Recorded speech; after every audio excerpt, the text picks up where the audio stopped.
sebulan sekali tidak terasa, dan topiknya pun ya tidak sistematis, berubah-ubah sesuai dengan ide yang muncul dari panitia. Ya, saya ikut saja ini panitia yang memerintahkan pimpinan untuk mengikuti materi, dan karena materi ini masalah umum yang tentu kita kan sudah sering membahasnya, tapi yang penting kita berkumpul di masjid untuk mengingatkan bahwa kita ini satu kesatuan jamaah al-Azhar. Kita guru, kita karyawan, di sini kita pengurus, ada aktivitas yang rutin kita selenggarakan, dan ini luar biasanya bagus.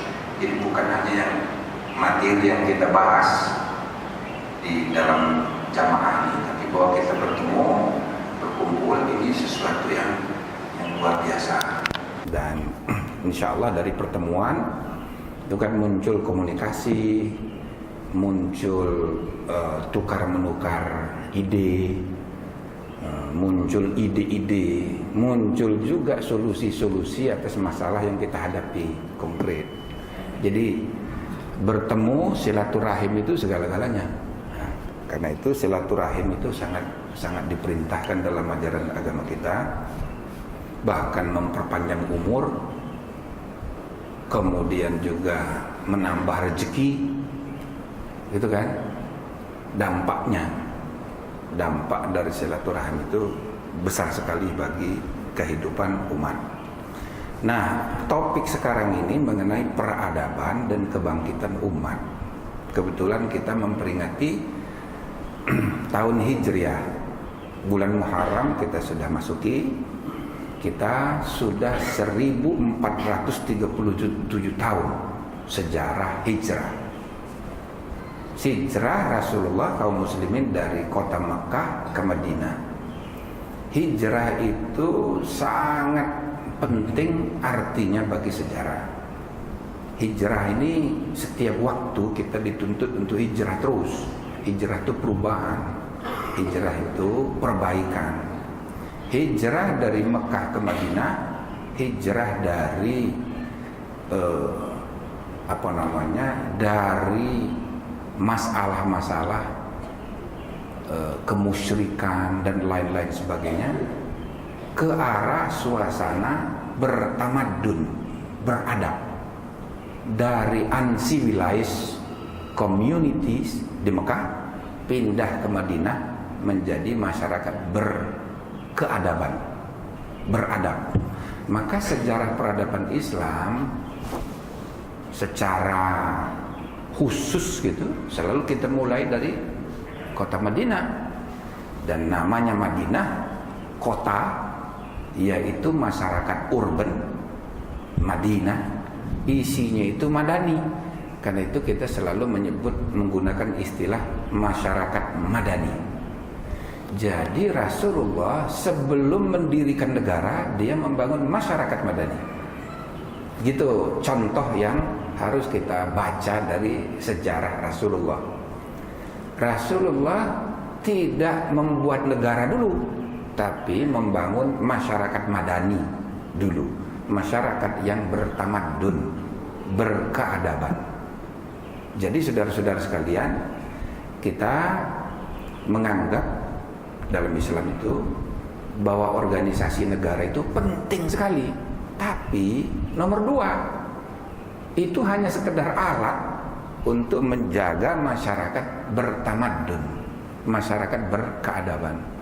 Jadi yang harus kita bangun masyarakat bertamadun, dan inilah yang dijelaskan oleh Ibnu Khaldun, seorang sarjana kelahiran orang Arab tapi dia besar di Andalusia, di Spanyol, dan dari dialah kemudian banyak muncul karya-karya ilmiah di bidang sosiologi.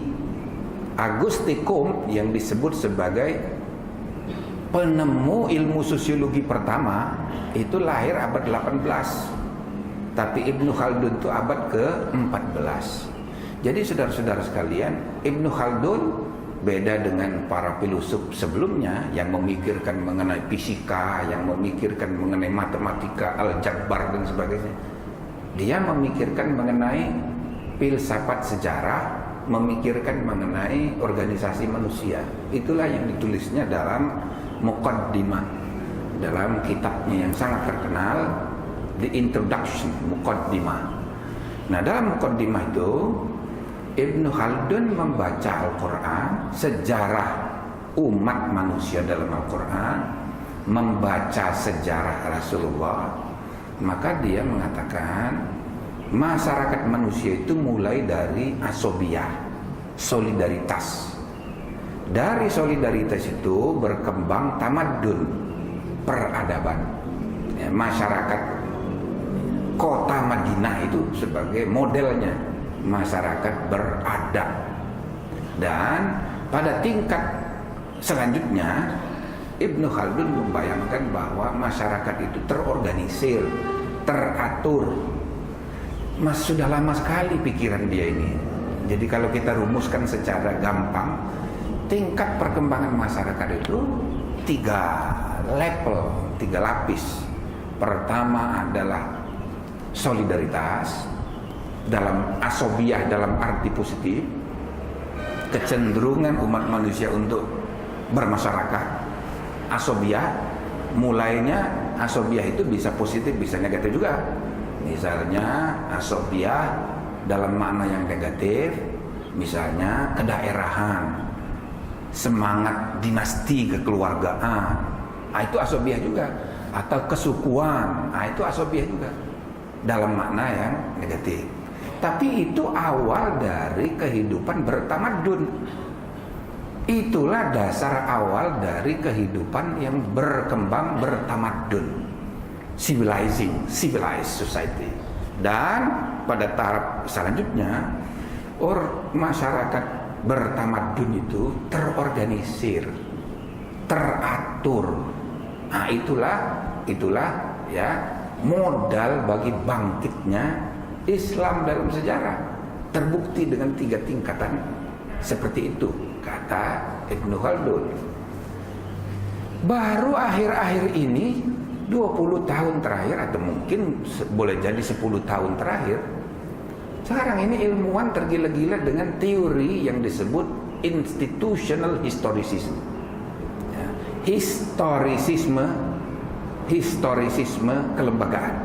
Nah, sekarang semua ilmu sosial bagi orang yang menggeluti ilmu sosial, baik ilmu ekonomi, ilmu politik, ilmu apalagi sosial, ilmu manajemen, sekarang ini lagi tergila-gila dengan perspektif baru yang disebut perspektif kelembagaan.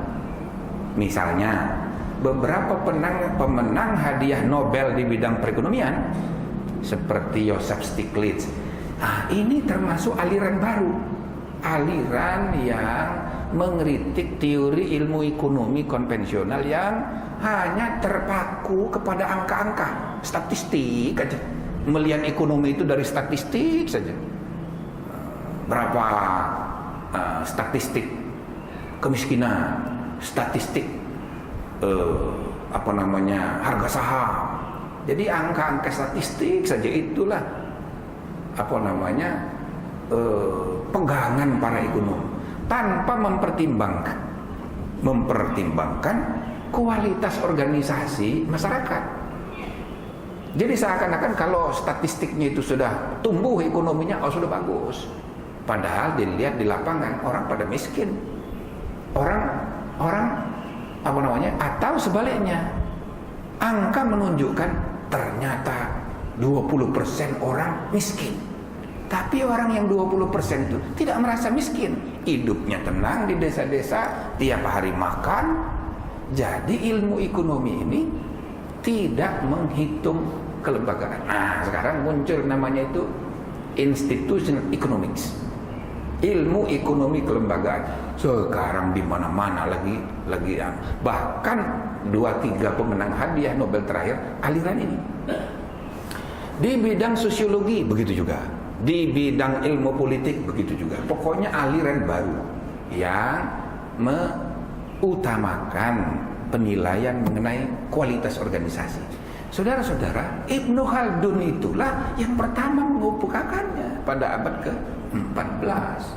Dan bahkan sudah pernah dulu saya singgung di sini bagaimana Sayyidina Ali berkata, al-haqqu bila nizam yaghlibuhul batil bin nizam. Yang hak tapi tidak terorganisir akan kalah oleh yang batil tapi teratur, terorganisir. Jadi oleh karena itu dalam Islam itu organisasi ini penting sekali. Tapi sebelum organisasi ini harus dipahami dulu, organisasi itu hasil, bukan sebab, hasil dari perkembangan tamadun. Tamadun, beradab, civility, keberadaban.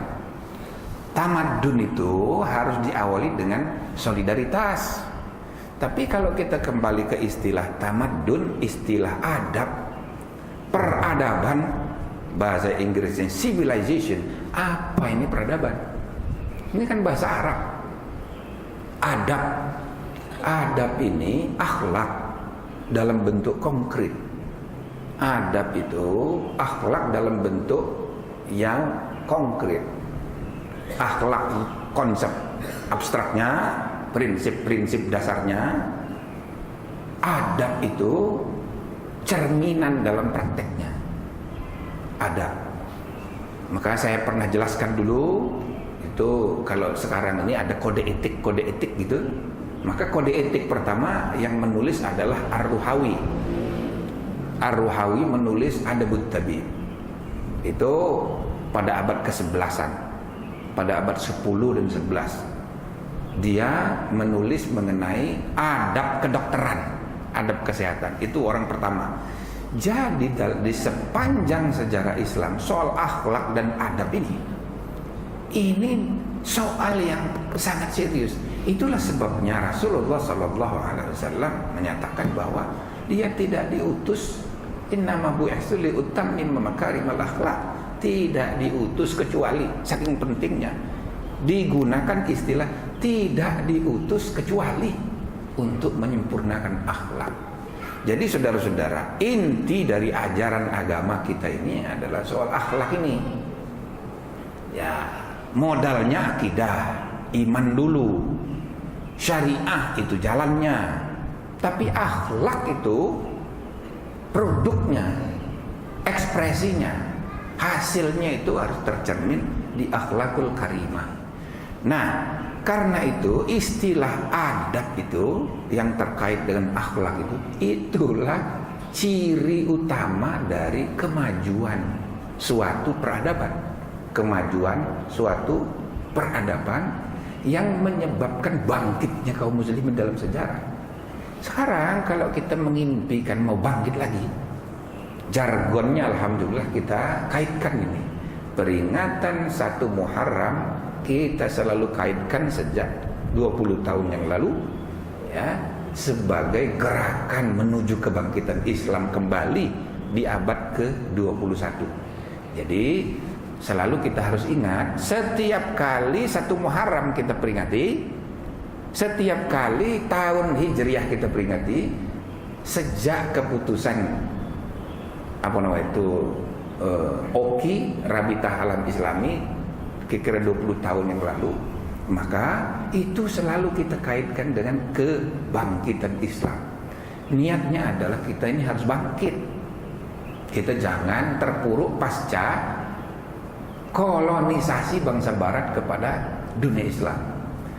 Hampir semua dunia Islam itu berada dalam posisi terjajah selama ya sekian abad. Lah kita saja 3 abad dijajah oleh Belanda.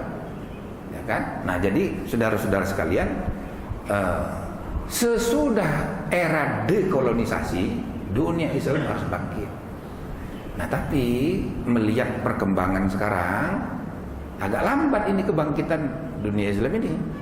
Sekarang dunia kuning, masyarakat yang berperadaban kuning, masyarakat Cina dan kawan-kawannya sedang bangkit secara besar-besaran. Dulu Afrika itu dikenal sebagai the continent of Islam, satu-satunya benua Islam itu Afrika. Di era kolonisasi separuh itu berubah agamanya menjadi Kristen. Sekarang ini semua negara Afrika sedang diserbu oleh perdagangan dari Cina, modal dari Cina, sehingga orang Barat sekarang keteter melihat perkembangan. Jadi perkembangan kebudayaan Cina ini luar biasa, luar mana-mana. Dan tidak ada kota di dunia, tidak ada negara di dunia yang tidak punya Chinatown. Tidak ada yang tidak ada Chinatown. Ya kita tidak ada, satu-satunya mungkin Indonesia, tapi ada gelodok, nggak pakai nama. Jadi di mana-mana. Nah, jadi saudara-saudara, tanpa bermaksud negatif, kita kan harus mengkaji. Sekarang dunia Barat sekarang ini sedang lagi keteteran menghadapi perkembangan peradaban Cina, ya kan? Nah, sedangkan peradaban Islam, dunia Islam dipersepsi negatif gara-gara teroris. Sekarang dunia Arab Timur Tengah itu, ya Allah, saling bunuh-membunuh, saudara-saudara. Mungkin dalam sejarah, ya, belum pernah kejadian seperti sekarang ini. Ini tidak jelas pihak-pihaknya itu. Kalau kemarin teroris muncul disebabkan masalah Palestina dan Israel, maka solidaritas dunia Timur Tengah itu menyatu. Sekarang ini itu apa-apa saja masalahnya itu Sunni Syiah. Bahkan para perdana menteri dan kepala negara di Timur Tengah itu dirasuki oleh suatu kesimpulan yang sangat meyakini gitu, bahwa ini golongan Syiah ini mau merebut kota Mekah dan Madinah.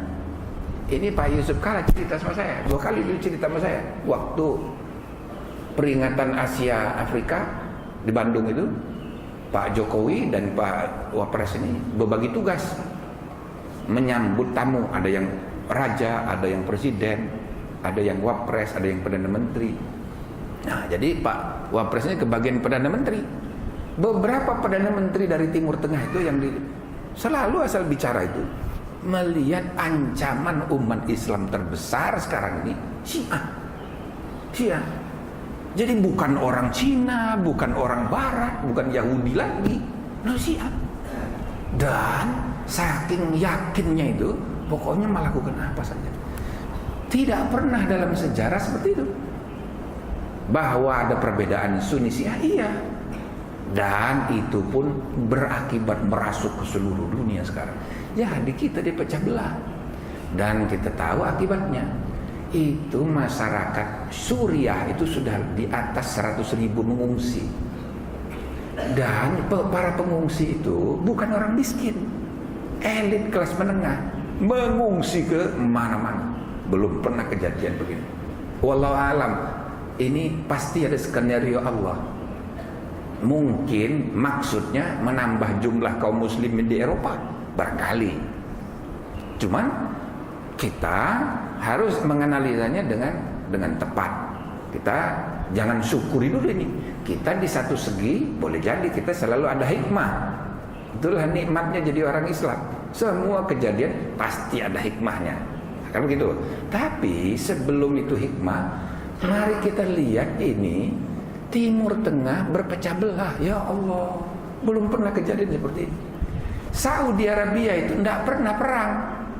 Sekarang berperang, mengirim tentara.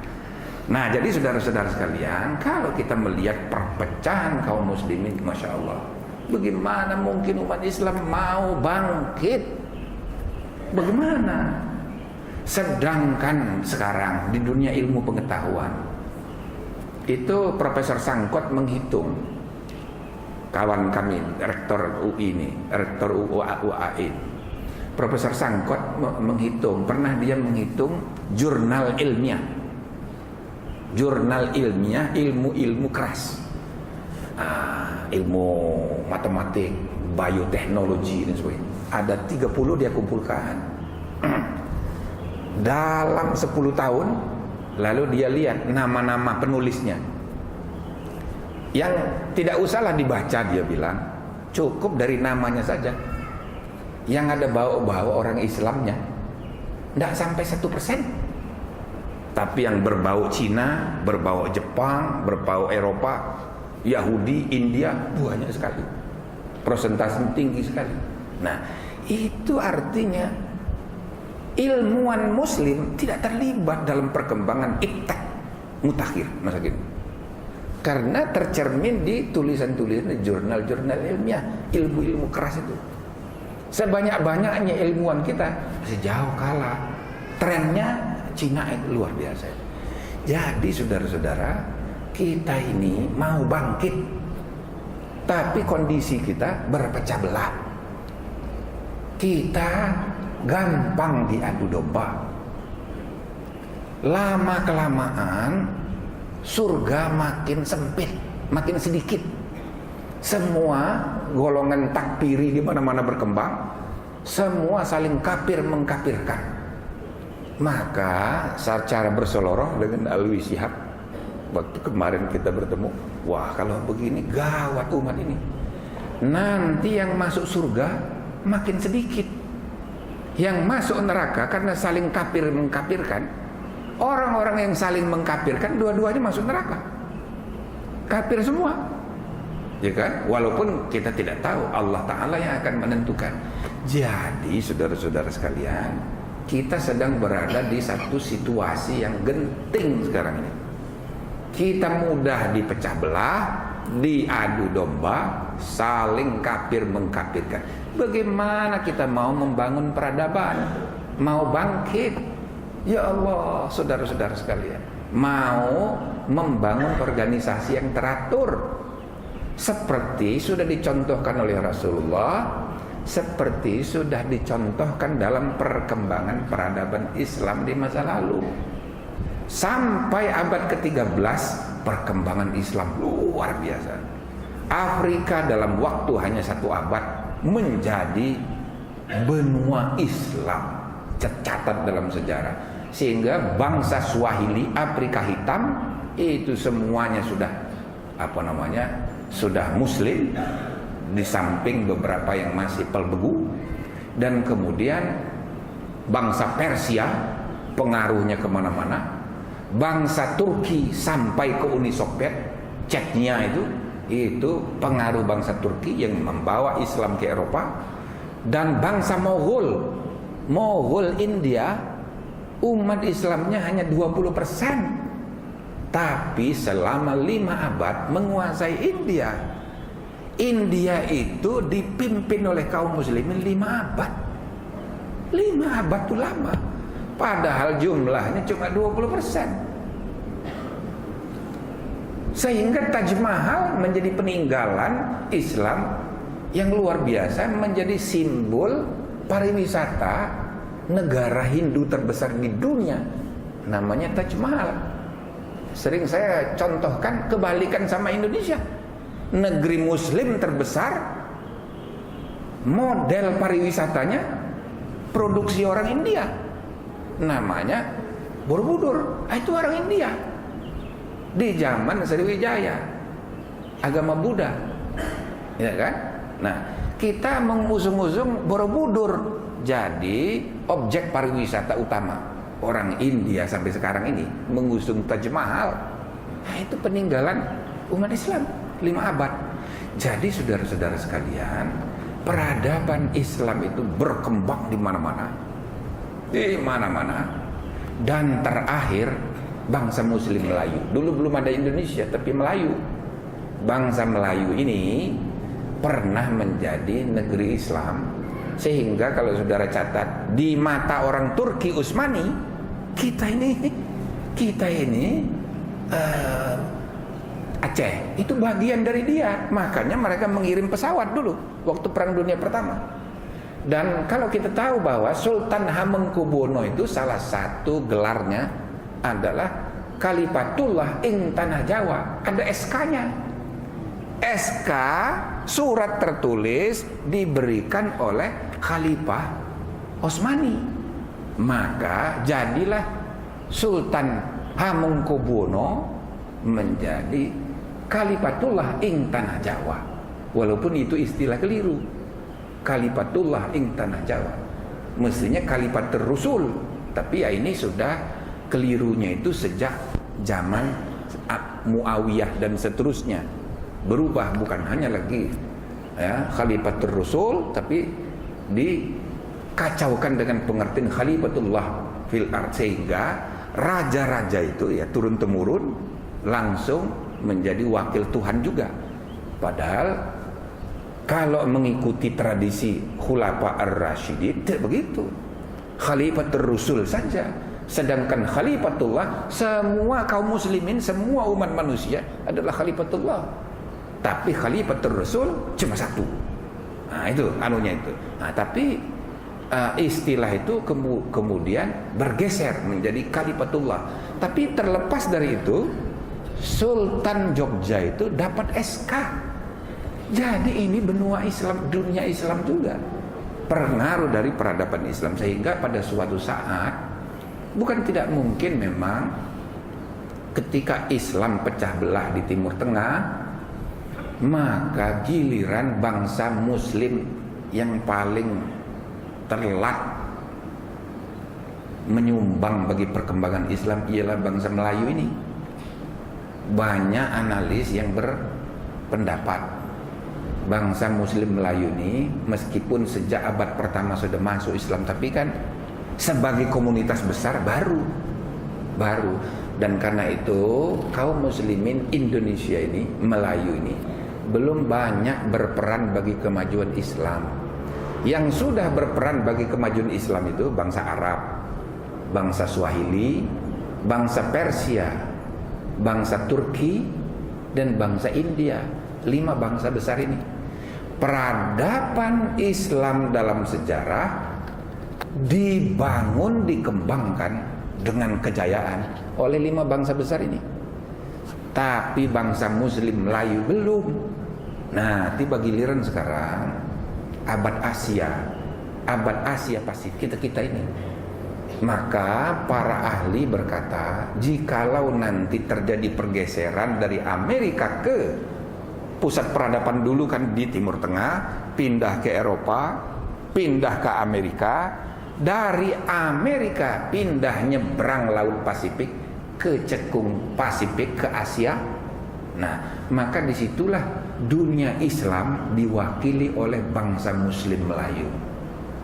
Maka tatkala Asia Pasifik menjadi pusat peradaban umat manusia, tantangan bagi kaum muslimin di Indonesia sebagai negeri terbesar kaum musliminnya untuk menjadi saksi bagi kemajuan, kebangkitan peradaban Islam di masa depan. Jadi saudara-saudara sekalian, tantangan sekaligus peluang yang diberikan oleh sejarah, oleh Allah kepada kita di Indonesia ini luar biasa. Semua prediksi berkata perkembangan ekonomi industri akan pindah. Dulu di Eropa, mulai abad 17 pindah ke Amerika, nanti akan pindah ke Asia. Nah, tempat pindahnya itu lewat dari dunia Islam Melayu. Sedangkan di Timur Tengah sana ribut terus, perang terus, Afghanistan, India, Pakistan, terus saja perang. Jadi saudara-saudara sekalian, ini yang menjadi tantangan bagi kita semua. Karena itu ada beberapa prasyarat untuk membangun kemajuan peradaban itu. Yang intinya adalah bagaimana adab setiap kaum muslimin, akhlak setiap kaum muslimin itu betul-betul dibuat mulia oleh kita. Nah, baik melalui pendidikan keluarga dan sebagainya.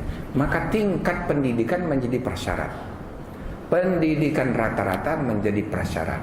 Kaum muslimin Indonesia bagaimana caranya jangan tidak sekolah. Nah, ini Al-Azhar harus mempelopori supaya jangan kaum muslimin tidak sekolah. Yang kedua, perkembangan ekonomi. Syarat kedua itu, tingkat kesejahteraan harus pada taraf yang mencukupi. Kita adalah negeri kaya. Tinggal bagaimana kualitas SDM.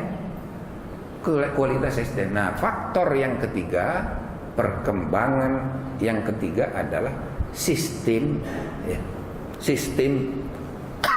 keorganisasian, organisasi ekonomi, organisasi masyarakat, organisasi negara, bagaimana kualitas dan kemampuan kaum muslim berorganisasi.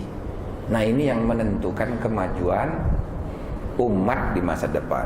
Saya berharap bahwa Al-Azhar kita ini, sekolah pendidikan Al-Azhar ini menjadi salah satu model organisasi pendidikan dakwah yang terorganisir. Kita alhamdulillah ya, antara yayasan dengan pengurus masjid, pengurus ini sudah tertib alhamdulillah. Sekarang kita lupakan konflik yang tidak penting gitu, dan cara bekerja yayasan kita sudah sangat baik. Yayasannya aktif, banyak yayasan-yayasan yang hanya nama, tapi kita betul-betul kerja. Insya Allah mudah-mudahan cara kita mengorganisir itu kita perbaiki. Nah, tapi syaratnya kita semua harus ya mengambil tanggung jawab masing-masing, memperbaiki kualitas pengajaran, kualitas diri kita masing-masing sebagai guru, kualitas organisasi yayasan menjadi makin modern, manajemen dengan ukuran-ukuran yang paling modern yang kita terapkan supaya organisasi kita ini efisien, produktif, dan insya Allah menjadi model bagi kegemilangan Al-Azhar, kegemilangan umat. Saya kira itu saja ya secara umum. Mudah-mudahan kita punya keyakinan bahwa kita bisa ya. Ini giliran saja.